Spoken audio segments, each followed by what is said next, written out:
All right, guys.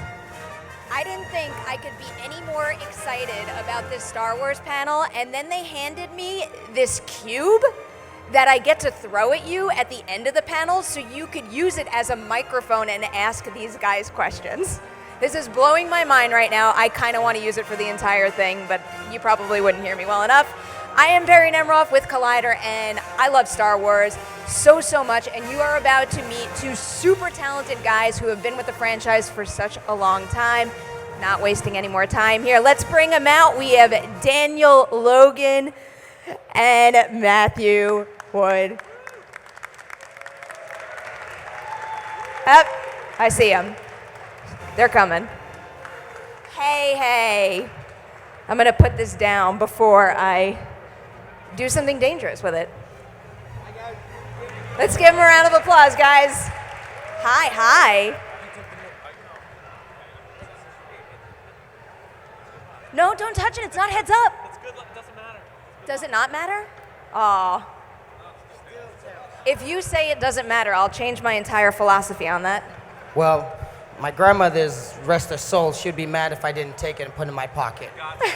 Every penny saved is a like penny an earring earned. over And every here. penny earned should be a penny saved.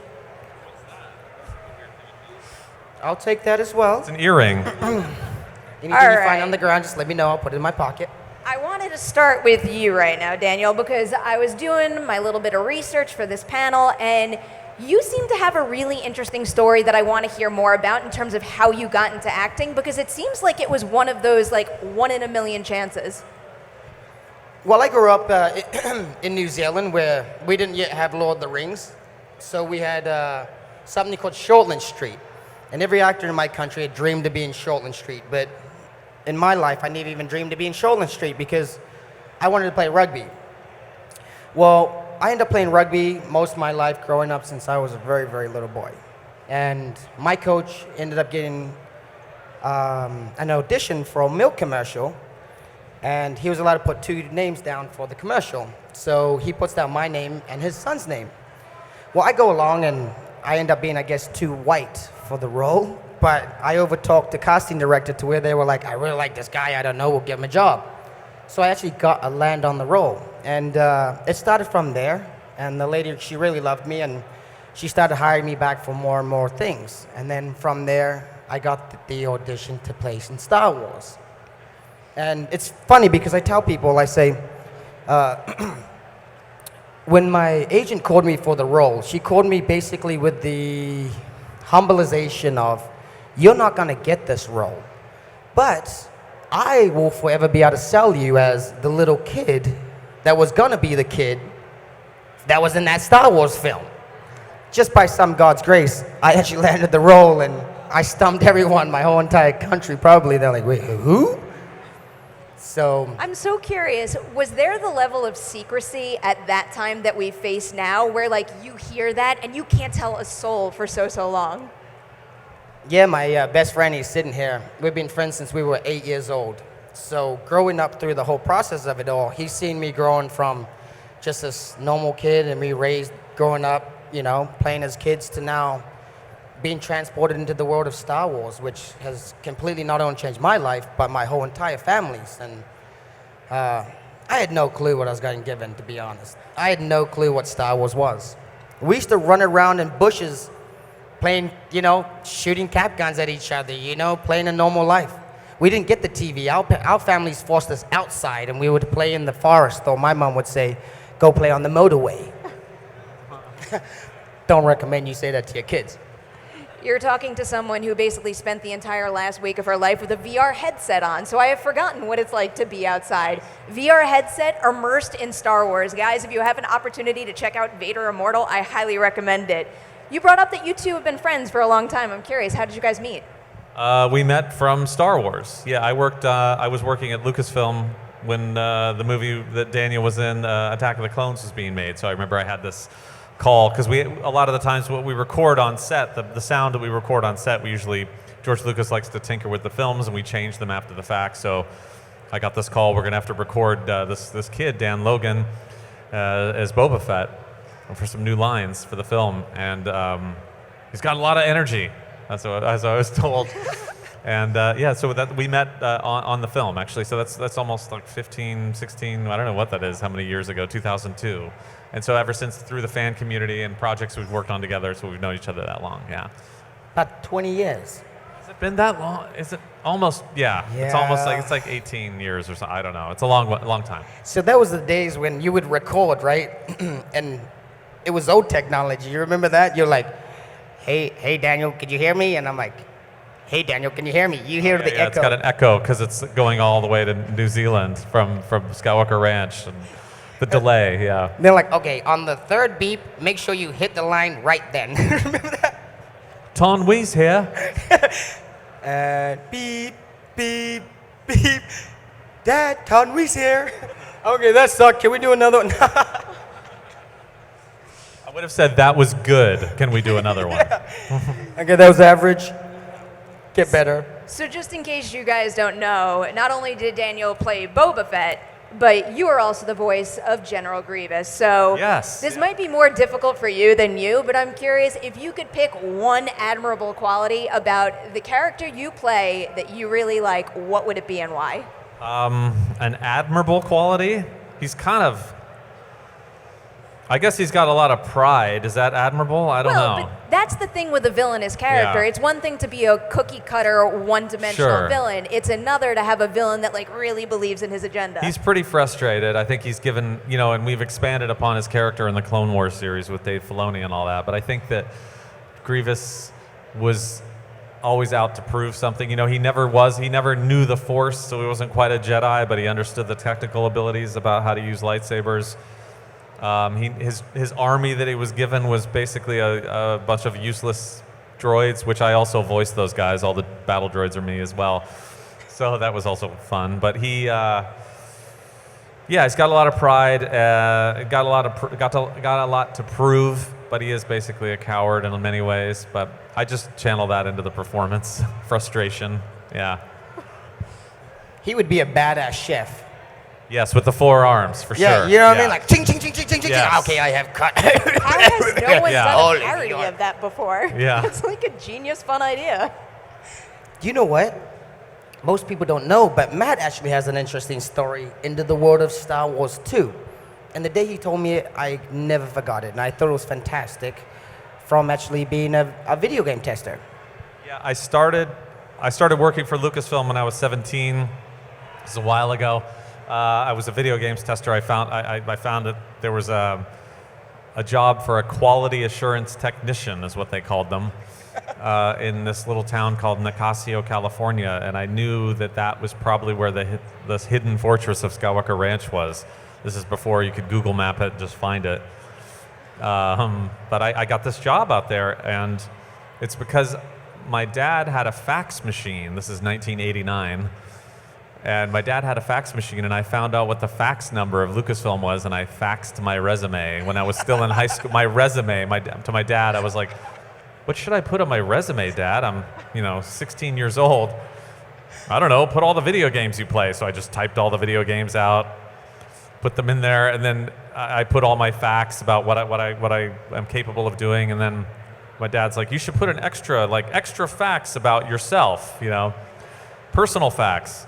I wrote, in excellent health, living with parents. Living with parents. And somehow, I faxed the resume to Lucasfilm, and I got a call back, and they're like, hello, is this Matthew Wood? Yeah. They're like, did you fax your resume to us? I'm like, yes, I did. They're like, no one's ever done that. We've been talking about it in the office all day. We'd like you to come down and have an interview. So I showed up and I got this interview. Hey, do you still have that fax number? Yeah. That'd be hilarious. Curious. It's like ringing in a closet somewhere. What were you doing in that position? Was there a specific game Living you were at his testing mom out and at the dad's time? house. I kind of want that job now. It was, I showed up, they gave me the address to Skywalker Ranch. My dad had to drive me out there. I didn't have a car yet. I love my dad. He was amazing. I to do love that your for me. dad. Isn't he amazing? Dude. So he drove me out there, and I walked in, and I was like, oh, I better look fancy. What should I do? This is the late 80s, and I'm like, okay, I'll wear my best bolo tie and my cool vest that kind of looks like Bono from U2. I'll wear that. I'll slick my hair back. And I remember I walked in, and it was this little building called the Carriage House. It's in Skywalker. This is when the games division was, 40 people maybe. And I start walking down the path, and I see all these guys, geeky guys like I am, but I thought I should look fancy. But they're all, T-shirts, drinking Coke, sitting there looking at me as I'm walking, who is this guy? But then I walked in, and I was able to, talk tech with everybody and talk. We all played the same games, and I made, a good impression, and I got a call back to come back and start working there at Skywalker Ranch to test video games. My first game that I tested was The Secret of Monkey Island, which was this wonderful game, and they've reissued it, actually, if you ever want to play that. It's a fun game, written really early in the LucasArts history, but yeah, so I did that. So I was a video games tester. Yeah. You guys both have an amazing 1 in a million story to get your first big opportunity like that. That's so cool. Daniel, I want to know what you're thinking about some of the new stuff coming our way, The Mandalorian, because we were all expecting maybe Boba Fett to have something to do with, I don't know, a feature film or have some sort of involvement in that show. So what is it you think about the show and what it turned out to be that made that the right path for Star Wars on TV? Well, you got to understand, the character Boba Fett wasn't force-fed on every single moment and every single scene of Star Wars, and we can't just come and redo that and then take that all away, right away. The Mandalorian, for me, being raised in the convention world, the 501st have had a really great response to Lucasfilm and the respect that they have given as fans to the company. Mandalorian Mercs, I think one of the first people as an honorary member. And I was very honored, there's all of maybe 50 members 15 years ago. Yeah. And they've worked and worked and worked to establish not only their name as the Mandalorian Mercs, but as a fan group and a big lovers of not just Boba Fett, the character, but the Mandalorians and the Mandalorians that he came from and he worshipped and he wanted to obviously represent. So for that, now that the Mandalorians have a place that we can explore, you start to understand why the Fett started to be attracted to that Mandalorian lifestyle, why they dressed as the Mandalorians and took on that, homage, I guess. But the creed. But the Mandalorian doesn't have to be the Mandalorian and have Boba Fett in every single episode. I think the fact is with all the new directors and everything like that and exploring the world of the Mandalorian, you guys are going to get so much that we weren't promised, unfortunately, from my God, George Lucas. He said, all right, I'm going to do 6 and I'm done. And he gave you 1 more, which was the Clone Wars. Okay, 2, the holiday special. But you guys got the Clone Wars. That's the birth of Boba Fett is the holiday special, so yeah. That's why I love him. I love the holiday special. I wanted to build one. I told everybody about the holiday special, and then everyone else started building it before me. I'm an idiot. What you just said, though, is one of the coolest things about Star Wars world building, is that maybe Boba Fett isn't front and center like some have hoped in The Mandalorian, but by exploring Mandalorian culture in that, then we can go back and watch Boba Fett and other pieces of material and have more depth and layers to him, which is the coolest thing. And with Disney, I think that they're understanding that they have to make longevity out of it because there's generations after generations. You guys have done it to them. You bred your kids to love Star Wars too.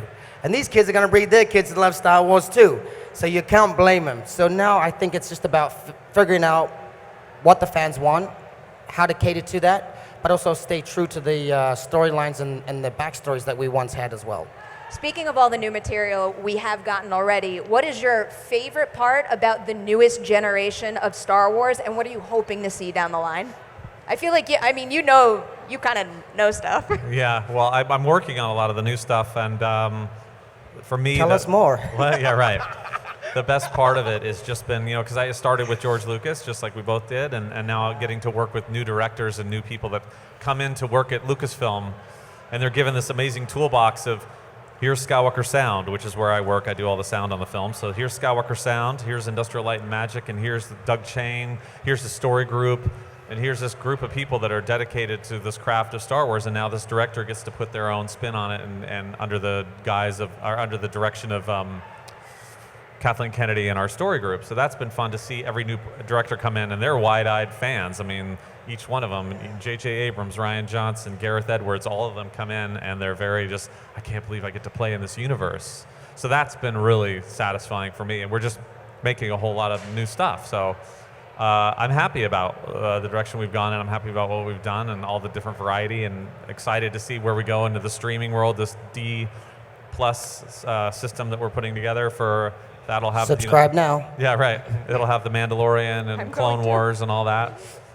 So there's a whole lot coming down the pipe that it's very exciting. And as a fan myself, it's been gratifying to work on them all. Going back to something you just said, I'm curious your opinion on this, having worked with so many different directors. Do you think it's important for a Star Wars feature film director to be a fan? Because I was also I believe I was watching or reading something with Ron Howard where he said he was approaching it more as like a casual fan. Like, do you think you need to know the ins and outs in order to direct one of these movies? I don't think you need, I mean, working with Ron Howard on Solo was one of my favorite experiences ever working in film. The man is a consummate professional, totally understands that filmmaking is actually fun. What we do, we're working on movies. We're not, having to save lives or something. We're like working on films, and he understands we all have a life outside of the job, so he lets us have, we don't work a lot of overtime.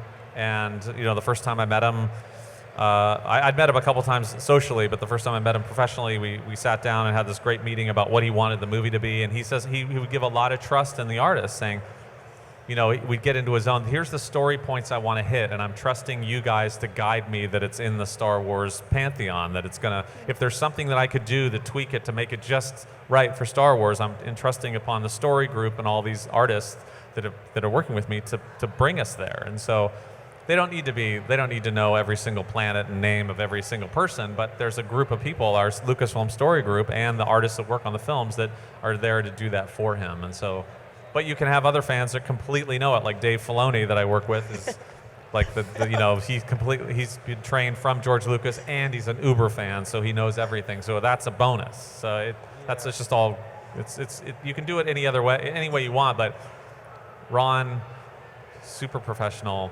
and one of my favorite experiences. And yeah, I think casual fan is a good way to say that, yeah. You guys have name dropped so many cool people, from Kathleen Kennedy to George Lucas to Dave Filoni as well. Is there anyone kind of on that tier of the Star Wars franchise that has ever given you a piece of advice about telling a Star Wars story that's really stuck with you? Well, Filoni and George both were very much, they like to tie things into myth. They're very much into the Joseph Campbell power of myth and the story, the story of the hero's journey and all that. So when you can tie your story into something that's greater than that moment, they're very much into that. That's one of the big pieces of advice that I've been given, and when we try, even though I work in sound, it's still a very inclusive project, and I'm having to re-record a bunch of the actors, and you can come up, especially a lot of characters that have masks on, like stormtroopers, like Boba Fett, like Kylo Ren. You can change your dialogue to fit better later on in post-production. So there's a lot, Star Wars movies are made in post-production, a lot of it. The editorial process, the visual effects, the sound, the music, it's all done after the shooting. So it's all honing that film and to tell the story that the director wanted with sound and visual effects. So a lot of after you've shot, yeah. Yeah, because it's almost just about the same amount of time. Yeah, it's about a year's worth of post that you do on a movie. Year film, year post. For me, I never realized at the time, being so young and not knowing what Star Wars was when I became Boba Fett, I was getting taught by the man himself, the author, the creator, the one man, George Lucas.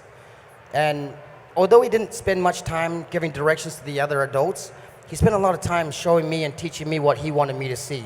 Like, instead of being like, oh, hey, you're going to be flying a spaceship and there's going to be like these rocks coming at you, he's like, oh, so you're going to come back next week and we're going to fly through an asteroid and there's going to be these boulders that are going to come at you and there's going to be a Jedi who's chasing you and you guys are going to be flying after him, and can you do that? And I'm like, oh. You're like, how cool is this job, right?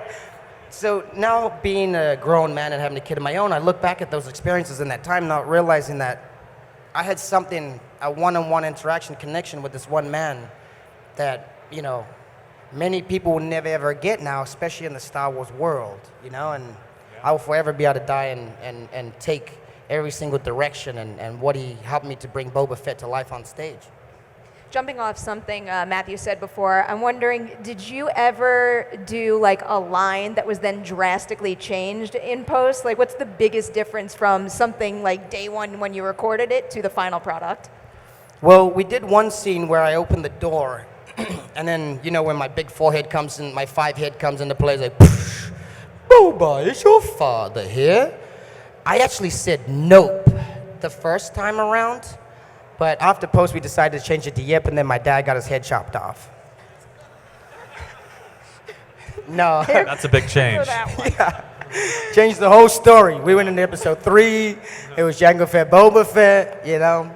Padme love story, another one. Love story number 2. No, I don't really remember, you know. We did so much. I remember when I was doing the clone scene and I was standing next to myself. And I'd have to pretend like I'm talking to myself. And I said to George, like, what do I say to myself? And he's like, well, just ask yourself, what's better, like a S4, like some kind of airplane or another kind of airplane? And I had no clue what kind of airplane these were, right? But I'm like saying it to myself when myself's not even standing there. And I'm like, still had no clue. But when you watch the movie, it looks really good. It looks like I'm asking the other one, like, hey, so how's your education coming along? Yeah. I wasn't that good of an actor to create words, so I asked the director. We've been talking a lot about sound here, so I have a feeling it's important to point out that you are an Academy Award nominated sound editor, I think 4 times over? Yes, 4 times. 2 4 Star times. Wars projects. So Yeah. I know this is just a common question we get asked pretty often at Collider, and it is specifically, what exactly does a supervising What sound do editor you do? do? Well, there's probably a laundry list of things that What is just it that extends you endlessly. do? Like, what do you mean, you don't know? Yeah, I don't. Sound editing. So I'm here. I'm basically trying to tell the story that the director wants with sound. So it's everything that you hear in the soundtrack except for music. So obviously that's done by the composer and John Williams. And so we read the script, we go through the movie, and we say, here's some things we could add to give an expansiveness to the project. And Star Wars, that's huge because it's always, everything's created in a lot of CG. So you have to come up with new ships and new creatures and new weapons and new ambiences for planets. And then we have, you're basically trying to tell the story, make it more expansive than it looks on screen. And sound has this great ability to do that because it's subconscious. I mean, you don't see it. You're hearing it and you're feeling it. So it's highly emotional.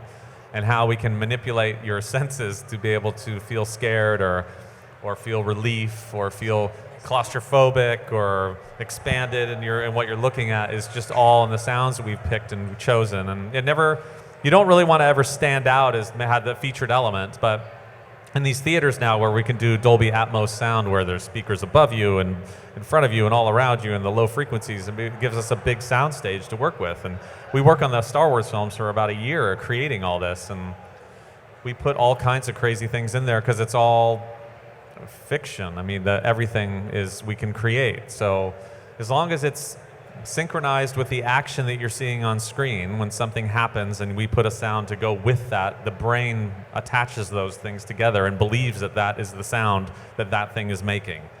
So that's a huge part of the job. Is there an instance where you got to the right sound for something and it was like a really unusual tool or path to get there? Yeah, all the time. I mean, sometimes we'll record things out in the field that might just sound cool. I'll be like somewhere like, in the airport I was in yesterday, I heard this little scooter was bringing somebody late to their plane.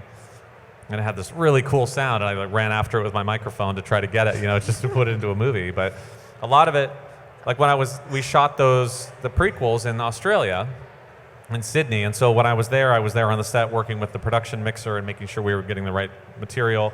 But then Ben Burt, who's my mentor, an amazing sound designer who created the sounds of Chewbacca and R2-D2 and all the lasers and all that, he was, go explore Australia and go grab some sounds. So I went up to the rainforest up in northern Queensland and I recorded fruit bats in this sanctuary, and they were fighting over a banana, so I recorded that.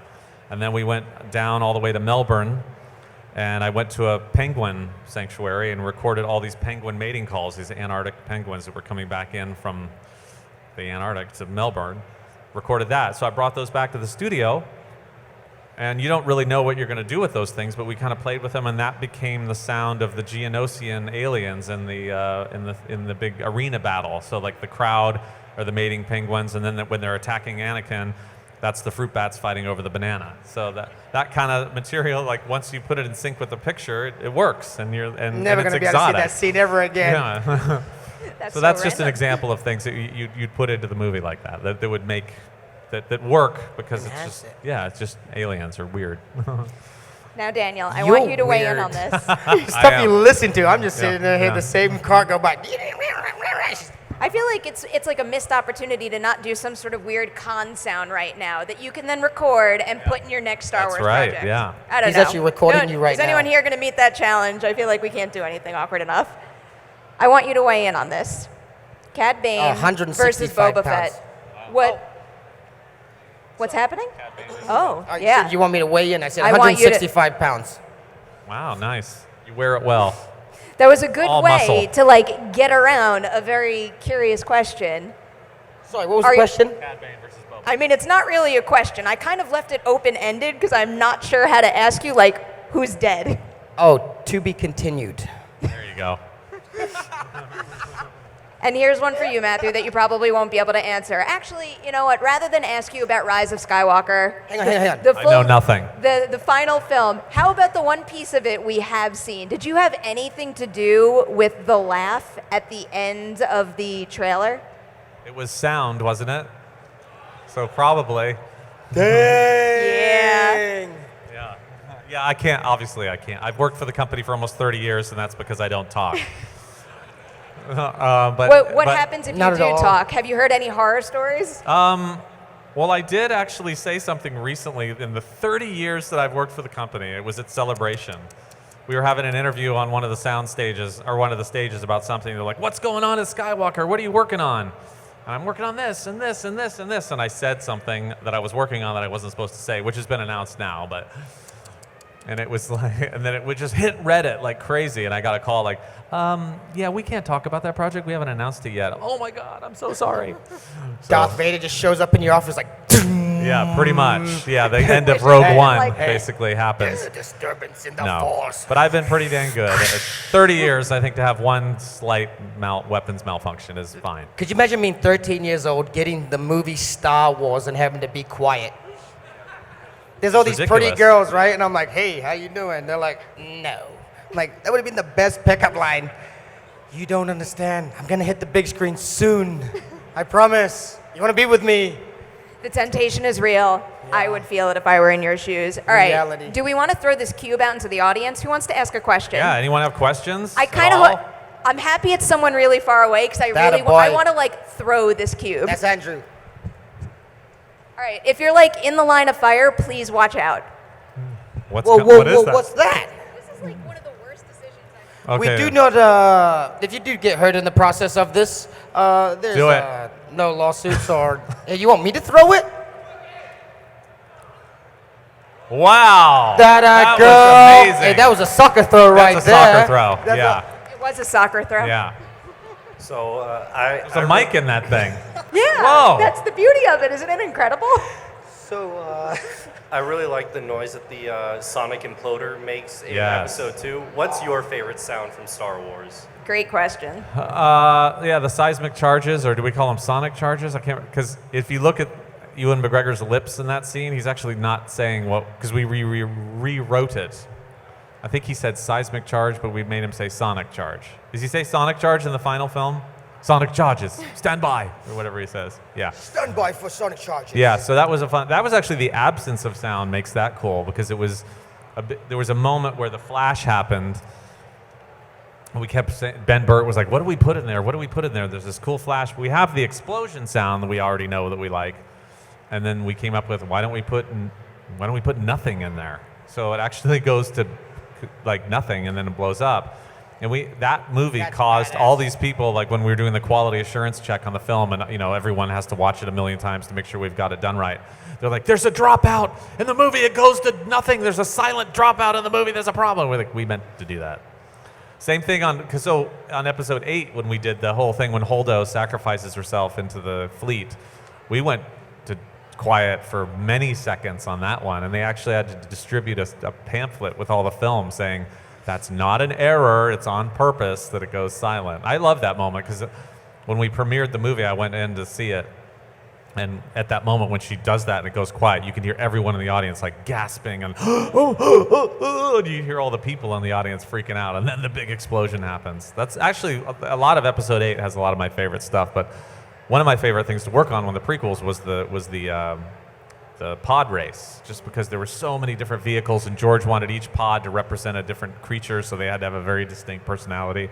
So I got to go around all over the world and record jet boats and race cars and helicopters and all kinds of, like a Porsche engine that someone had punctured a hole in their muffler, and like all kinds of weird stuff to get all those pod sounds. That's one of my and also John Williams, who's amazing and obviously and creates incredible work, sat the first lap of the pod race out, so it was completely all of our sound effects we got to focus on until the second lap.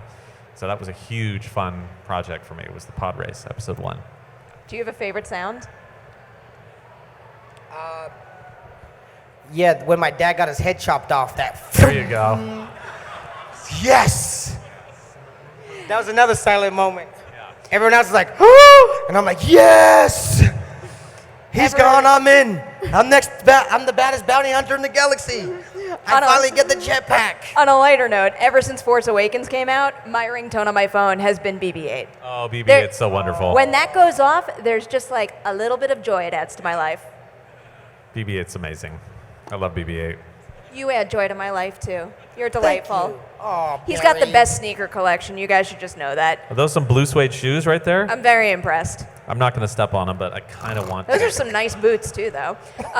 If you want to toss that cube to the next person with a question, we just need a hand raise so he has like somewhere to find. There we go. If you injured in Oh, this oh, process, oh, no. we do apologize. It's broken. Mic check. Okay. 1, 2, sibilance. Mic check. Okay. Quick question. So, my kids are obsessed with porgs. I know Yes. it's not the most favorite animal in the universe.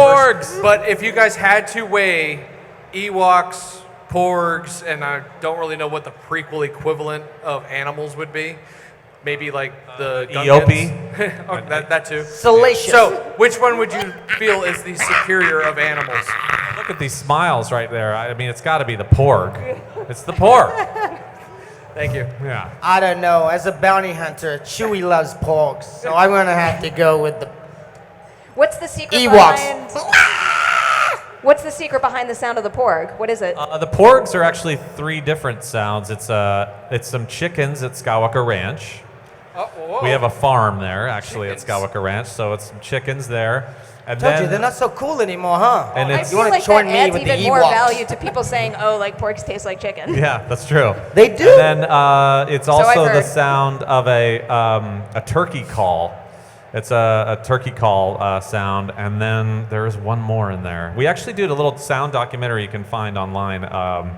ABC News did it, and it was about the sound of Episode 8. We actually feature the porgs as part of that. We show how we made them. Yeah, you can find it online. Thank you. How they made him and how they ate him. Can you do a porg sound? Do you know how to do a porg sound? Let's hear it in the mic. Come on. Dad's like, no. There we go. Yes. I got a Chewy for you. Let's hear the That's chewing. right. Woo! All right. Impressive. Oh, he's the coolest Who, dad ever. who Look can at those top kids. that? Who can top that? You get the cube next. Okay, next sound effects. We got one right up here. Oh, there we go. Here we go. Yes. Oh, yes. Got it. That's a success. So what's the question? You're the question. You have to ask us a question. You're either asking a question or you're making Or you a can make a Chewbacca sound effect. One or Any, the other. any sound effect. You got one? Ah, Tusken Raiders. Yes. Very nice. Tusken Matthew, Raiders. This is for you. What did you think of the nerf that General Grievous got compared to Tartovsky's version compared to the. Oh yeah. How he's portrayed in the Tartakovsky Clone Wars. Yeah. I look at that, and a lot of us at Lucasfilm do look at it as like a very adrenaline hyper version of Clone Wars. I mean, because there were little 2-minute stories that we did, which I loved. They're incredible, and they were just a very superhero version of that was fit for the medium of a 2-minute. And when we did Clone Wars, we realized that, or the 3D animated one, which were going to be 22 minutes long, I don't think the energy of that Tartakovsky version could be kept up over 100 episodes. Everyone would be exhausted. How would you do that? but that's kind of, also the way and the format it was drawn in certainly lent itself to a lot of that action, and I love that series. I think it was fantastic. So, but seeing how ILM visioned Grievous and their version of it for the theatrically was pretty impressive too, and how Filoni did it for Clone Wars as well. They're all different, and also I just did a bunch for Battlefront 2, so they've got Grievous in there, and he's got all these crazy new moves that are pretty amazing, like this crab walk that's pretty terrifying. So it's as I said, like each director has their own interpretation of how they want to do it, and each format, fits to that character and how you display them. But I think they're all great. Yeah. Oh, we got one more question. Go ahead. One more? Yes. Is it true that George Lucas was coughing and they kept that in for episode 3? Is that true? Yes. You asked if George Lucas was coughing. Yes. When we recorded that part, George Lucas himself had a really bad cough that day, and I gestured to my friend who was recording me, because George kept coming up to the mic and giving me direction, and standing up, because that's where the script was. And so he'd come up and he'd be telling me direction, and he'd start coughing, and he'd move himself away from the mic. And I moved back because it was a pretty frightful cough. And I moved back, and then I looked at my friend. I'm like, keep rolling. And so we recorded a bunch of George's coughs for that. And I had no idea that cough was going to be part of the character. But when I sent because I had to process all the sounds to make them sound like they're coming out of that little speaker in his mouth, I sent that up to George, including the cough, and he ended up putting that in. And then I snuck in a couple of his own coughs as well. So some of those coughs of Grievous are George Lucas, which is amazing. You've got all these fans being like, you didn't want to suck George Lucas's coughs in? Yeah, get his They would have loved to germs be and- sick off of Yes, George Lucas. all those germs would make me so creative. It'd be Right? amazing. I don't know if I'd have the nerve to step away. This is the George No, Lucas George, just sickness. cough in my face. Just give it to me. I'll take it. No, unfortunately not. So are we asking a question and/or a sound effect from Star Wars? No? No sound effects from me. I won't put you on the spot. First, I want to say that would be an amazing TV series of you going around recording things and then Oh, showing cool. people Like how they were what made. used. Second thing, obviously we want a Boba movie. Yes, of course. Everybody does. Everyone wants a From- Boba movie. from Even both Dan of you. Logan, I think. From both of you being obvious hardcore fans, what side story of a main character's backstory would you like to see made? Like we have, the Han Solo movie. What would you like to see as far as, Like a side story of a character for Star Wars? Yeah. The Rancor Keeper, I think. I want to know. He's had such a he was so sad. How did he become the leader? And if he was so sad, that he must have had great joy. You can only have that kind of sadness with experiencing great joy in your life. So I'm going to say the Rancor Keeper's life with, I don't know what I'm sure that Rancor even had a name, like Sally or something. I don't know what the Rancor's name, but that relationship Sally the between them, Rancor. the Rancor Keeper, and having to live underneath Jabba the Hutt's palace, but imagine that it's as your big Ransom day. You're going to get to fight a Jedi now, and then tragedy strikes.